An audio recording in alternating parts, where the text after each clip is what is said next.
কষ্টের ভিতরে দোকানদারি করছি, এখন তো খুব সুখ শান্তিতে আশা করি যে করা যাবে।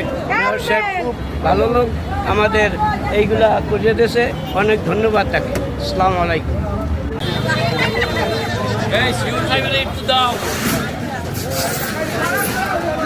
আস্তে আস্তে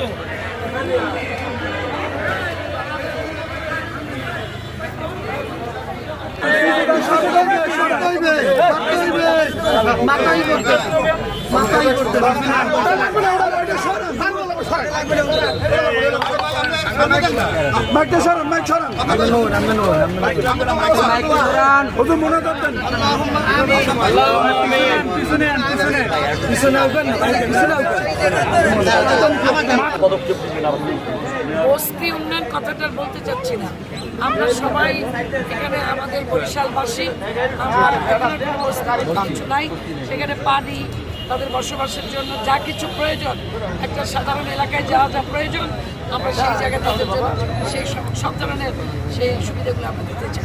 আমার বরাদ্দ আসবে মেসেজটা কি আসলে বরিশালের জন্য কি ধরনের মেসেজ, আপনি যেহেতু নগর মাতা সেই হিসাবে আপনার কাছ থেকে শুনতে চাই। প্রধানমন্ত্রী আসবে, এটা তো আমরা যেহেতু উনি প্রথম প্রথম প্রধানমন্ত্রী হিসেবে বরিশাল আসতেছে, আপনারা জানেন যে বরিশালে শুধু বিএনপি না, সর্বস্তরের জনগণ আনন্দিত প্রধানমন্ত্রীকে বরণ করার জন্য।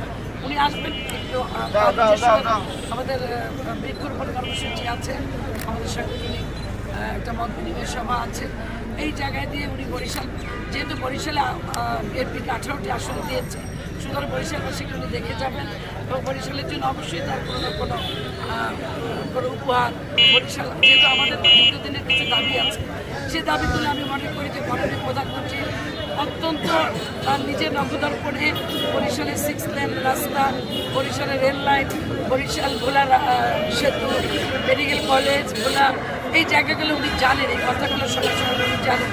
আমার মনে হয় না যে আমাদের চাওয়ার বা দাবি করার কোনো সুযোগ আছে। উনি সারা বাংলাদেশে উনি কোথায় কী প্রয়োজন এটা ওনার নগদর্পণে, এবং আমাদের চাওয়ার আগে উনি এই জিনিসগুলো পূরণ করতে পারেন। প্রধানমন্ত্রীর আগমন।